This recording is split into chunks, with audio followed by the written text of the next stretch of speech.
L'équipe de la télévision communautaire du Rocher-Percé scanne les nouvelles pour vous. Voici notre revue de presse.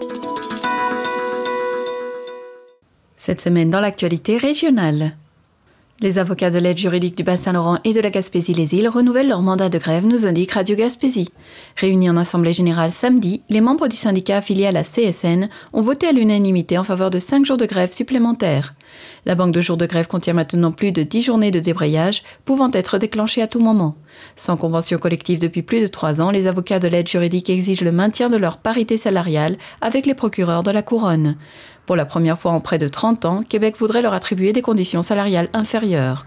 Le président du syndicat des avocats et avocates de l'aide juridique du Bas-Saint-Laurent et de la Gaspésie CSN, l'avocat Hugo Kessy, explique que ce mandat de grève vise à faire débloquer les négociations. Il serait difficile de dire si et à quel moment il sera utilisé. Hugo Kessy affirme qu'il est irresponsable de vouloir créer 2 classes d'avocats à l'heure où l'accessibilité à la justice est un enjeu dans un système engorgé. La surprise est totale pour le regroupement des organismes communautaires de la Gaspésie-Île-de-la-Madeleine, alors que le 4e plan de lutte à la pauvreté se fait attendre et la mesure transitoire est loin de répondre aux besoins, peut-on lire sur Ma Gaspésie.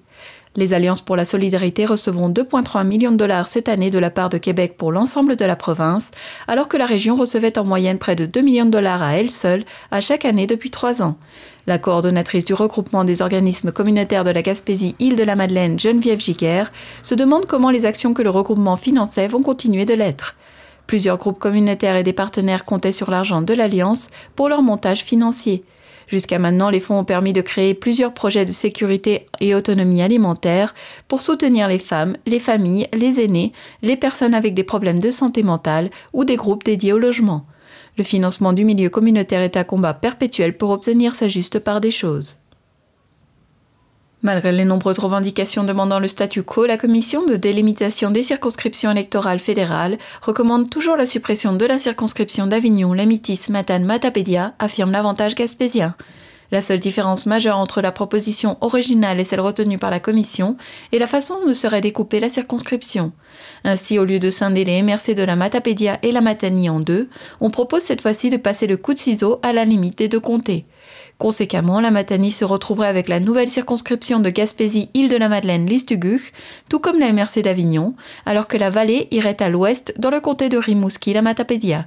Cette proposition finale de la commission n'est toutefois pas coulée dans le béton, puisqu'un comité de la Chambre des communes à Ottawa doit maintenant étudier ces recommandations et rendre une décision d'ici l'automne prochain. Rappelons que le mandat de la commission est de diviser les circonscriptions afin d'avoir la meilleure représentativité proportionnelle à la population. Ainsi, en faisant disparaître un comté dans l'est du Québec au profit d'un nouveau comté dans les Laurentides, la commission estime que son mandat est rempli. Selon Radio Gaspésie, la chasse à l'orignal aura encore été fructueuse en Gaspésie en 2022. C'est ce qu'indique le rapport émis par le ministère de l'Environnement, de la lutte contre les changements climatiques, de la faune et des parcs, qui dénombre 5350 orignaux abattus en 2022 dans la région, en incluant les réserves fauniques. Le bilan est sensiblement comparable à l'année 2021, alors que 5262 bêtes avaient été récoltées sur les mêmes territoires. Selon Alain Poitras, président de la Fédération des chasseurs et pêcheurs de la Gaspésie et des îles de la Madeleine, les résultats sont relativement stables. L'orignal demeure l'espèce de gros gibier la plus populaire auprès des chasseurs au Québec, alors que plus de 177 000 permis ont été vendus dans l'ensemble de la province, une augmentation de près de 8 600 de plus comparativement à 2021. Pour la Gaspésie, le nombre demeure stable aux environs de 25 000. Près de 30% de la récolte s'est donc fait en Gaspésie, alors qu'à peine plus de 14% des permis y ont été vendus. Alain Poitras estime que la Gaspésie demeure un véritable paradis pour les chasseurs. Après une bataille ardue pour négocier une première entente collective en 2019 à l'usine Crustacés de Gaspé de Grande-Rivière, la seconde ronde à l'automne 2022 s'est faite sans coup d'éclat, nous annonce Ma Gaspésie. Le syndicat Unifor, qui représente quelques 80 travailleurs, et la direction de l'usine qui appartient au groupe Unipêche MDM ont signé la nouvelle convention collective mercredi après-midi à Grande-Rivière. Selon le représentant national d'Unifor, Marco Allard, les augmentations sont très substantielles, mais il préfère ne pas lancer tous les détails sur la place publique. Il soutient que depuis qu'ils ont adhéré au syndicat Unifor, les travailleurs ont amélioré considérablement leur qualité de vie au travail. Un travailleur d'expérience pourra aller chercher tout près de 22 $ de l'heure, en incluant diverses primes à la fin de l'entente de 3 ans. Autre élément important, ils ont reçu l'assurance qu'ils pourront éviter de vivre le trou noir de l'assurance-emploi en cumulant assez de semaines de prestations. C'est tout un contraste par rapport à la situation vécue au moment où le syndicat avait été accrédité au printemps 2018. Fred, la célèbre marmotte de Val d'Espoir, est décédé avant d'avoir pu rendre sa prédiction annuelle, nous indique l'Avantage gaspésien. L'organisateur de l'événement, Roberto Blondin, avait de bien mauvaises nouvelles à annoncer à l'aube. Lorsqu'il a tenté de le réveiller cette nuit, il a constaté qu'il n'avait aucun signe vital. Selon l'organisateur, son décès remonterait à quelques semaines, peut-être plus. La marmotte était âgée de 9 ans. Devant une foule attristée, la décision a été prise de poursuivre quand même la tradition parce que Fred aimait les enfants. Roberto Blondin a donc demandé à ce qu'un enfant prenne sa place, exceptionnellement, en attendant la nouvelle marmotte en élevage, qui prendra la relève dès l'an prochain. Finalement, c'est un printemps tardif qui a été prédit. Yolène Arsenault voit son mandat à titre de directrice générale du Cégep de la Gaspésie et des Îles renouvelé pour une période de 5 ans, peut-on lire sur Radio Gaspésie. Arrivé en poste en juin 2019, le premier mandat de Yolène Arsenault n'aura pas été de tout repos et selon le conseil d'administration du Cégep, lui aura permis de démontrer son leadership humain, sa capacité de mobilisation et ses fortes aptitudes à mener le développement du collège. La pandémie de Covid-19 aura certainement été le plus grand défi à devoir être relevé. Cependant, Yolène Arsenault croit que cela aura également été l'occasion de développer de nouvelles façons de faire. Les autres grands chantiers auront été le parachèvement de la reconstruction du pavillon aux résidences de Gaspé, qui avait été la proie des flammes en 2018, ainsi que l'obtention du financement en vue de l'acquisition du simulateur de navigation pour l'école des pêches et de l'aquaculture de Grande-Rivière. Le dossier du campus de Montréal aura également monopolisé beaucoup de son attention. Rétrospectivement, celle-ci souligne la superbe collaboration de toutes les équipes qui auront permis à l'institution de traverser ce quinquennat. Pour ce qui a du mandat à venir, alors que l'exercice de planification stratégique 2023-2028 se poursuit, Yolène Arsenault entrevoit encore de nombreux dossiers qui la garderont occupée. Toujours selon Radio Gaspésie, le déclin des stocks d'appât traditionnels pour la pêche commerciale du homard pousse des industriels et des scientifiques à explorer de nouvelles avenues. Remplacer la bouette par les microalgues, voilà ce qu'essaye de déterminer l'équipe de recherche en physiologie, aquaculture et conservation du Biodôme, et plus particulièrement la chercheuse Nathalie-Rose Lefrançois, qui travaille actuellement à trouver la recette la plus alléchante pour le crustacé. Encore en phase expérimentale, l'équipe effectue des tests avec des composantes olfactives des microalgues pour berner le homard. Une fois les études en laboratoire plus avancées, elle aimerait réaliser des essais en mer d'ici les 2 prochaines années. La directrice du centre Louise-Amélie Monique Caron réagit aux propos controversés du comédien Roy Dupuis à l'effet que la violence conjugale serait une maladie, affirme l'Avantage gaspésien. Lors de son passage à l'émission Tout le monde en parle, le comédien vedette de la série À cœur battant Roy Dupuis a tenu des propos jugés inexacts et trompeurs à l'effet que la violence conjugale serait une maladie. Lors de son entrevue, il a déclaré en levée de rideau que la violence conjugale était un trouble, une maladie qui se répète si on n'en s'en occupe pas. Selon Roy Dupuis, qui a lui-même été touché de près par la violence conjugale, ces gestes s'expliquent entre autres par l'exemple reproduit de génération en génération. Or, pour Monique Caron du Centre Louise-Amélie et Nancy Gauque de la Maison L'Émergence, il est impératif de rectifier le tir. Le recours à la violence est un comportement appris et malheureusement trop souvent toléré et trop peu puni lorsqu'il s'exerce à l'endroit des femmes, notamment dans le contexte conjugal. S'il s'agit d'un comportement appris, l'auteur peut apprendre autre chose. Autrement, il lui serait inutile d'essayer de changer. Les justifications font basculer la responsabilité des actes de l'agresseur, au mieux vers une cause extérieure, au pire sur les épaules de la femme qui les subit.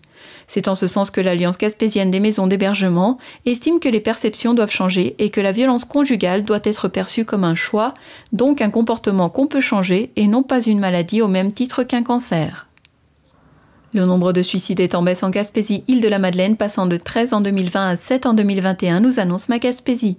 C'est ce que relèvent les données publiées lundi par l'Institut national de la santé publique dans le document Les comportements suicidaires au Québec, portrait 2023. La moyenne provinciale est de 11,7 suicides par 100 000 habitants. Dans la région, les données 2021 représentent les meilleures depuis 2016. Les hommes sont davantage enclins à mettre fin à leur vie. Pour la période 2018-2020, l'Institut national de la santé publique indique un taux de 28,2 pour 100 000 habitants. Chez les femmes, ce taux était de 9 par 100 000 habitants. L'Institut national de la santé publique invite toutefois à interpréter les données avec prudence. En 2021, 43 personnes ont été hospitalisées pour une tentative de suicide. Cette donnée est supérieure à la moyenne québécoise. Malgré tout, c'est la meilleure année à ce chapitre, alors que les données sont en constant déclin depuis 2017. La santé publique de la Gaspésie et des îles s'inquiète de la montée fulgurante du vapotage chez les jeunes, nous dévoile Radio Gaspésie. Selon des données de la dernière enquête québécoise sur le tabac, l'alcool, la drogue et les jeux chez les jeunes du secondaire, la proportion de ces derniers à vapoter a augmenté de 4 à 21% entre 2013 et 2019.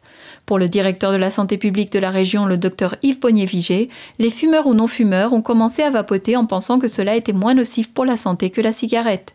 Selon lui, la montée du phénomène chez les jeunes est aussi liée à l'offre des différents produits des compagnies de tabac qui ont investi dans le marché du vapotage pour se créer une nouvelle clientèle. Le Dr Yves Bonnier-Vigé précise que si la cigarette apporte son lot de problèmes de santé avec des maladies pulmonaires et le cancer, la vapeur inhalée provenant du vapotage comporte aussi des risques non négligeables selon les études, qui avec le temps peut nuire au système respiratoire. Selon Ma Gaspésie, le deuxième salon Fourchette Bleue qui vise à vendre les produits marins du Québec aux Québécois s'est ouvert mardi à Rivière-du-Loup. Pour cette deuxième édition, le salon accueille davantage d'exposants avec 21 organisations afin d'échanger et éventuellement tenter de conclure des partenariats pour que les produits pêchés dans le Saint-Laurent soient vendus sur les tablettes de marché québécoises. Convaincre les industriels de la pêche de garder une partie de leur production pour le marché domestique demeure une mission à réaliser, explique l'organisatrice du salon et directrice de Fourchette Bleue et du musée Exploramer de Sainte-Anne-des-Monts, Sandra Gauthier. La notoriété du salon est en train de s'établir et Madame Gauthier est confiante de le voir progresser au cours des prochaines années. Plusieurs produits de la mer ont été mis en évidence au dîner de mardi, avec par exemple le concombre de mer ou la viande de phoque. Madame Gauthier croit que les difficultés à écouler la production sur les marchés internationaux pourront être un élément positif pour le marché domestique. Le ministre de l'Agriculture, des Pêcheries et de l'Alimentation, André Lamontagne, a profité de sa visite au salon mardi matin pour accorder 83 000 $ pour soutenir la promotion des produits marins d'ici. L'organisme Mères au front de la Pointe de la Gaspésie a installé une chaise des générations à la mairie de Gaspé pour de meilleures décisions des élus envers l'avenir des jeunes, affirme Radio Gaspésie. La chaise est maintenant dans la salle du conseil municipal depuis son inauguration lundi dernier. Une des porte-paroles, Catherine Lacasse, précise que les 3 communautés qui composent la ville de Gaspé ont participé au projet. Le maire de Gaspé, Daniel Côté, était visiblement fier de l'initiative qui sera selon lui une façon de guider les décisions du conseil municipal pour le meilleur des jeunes dans le futur, et ce à plusieurs niveaux.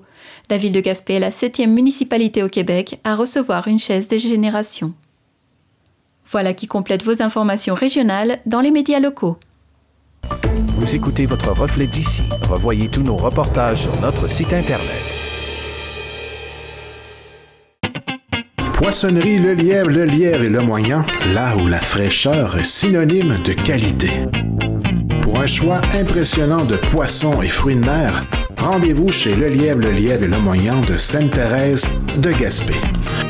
Nos employés sauront vous conseiller pour préparer des repas terre et mer qui resteront gravés dans la mémoire de vos invités.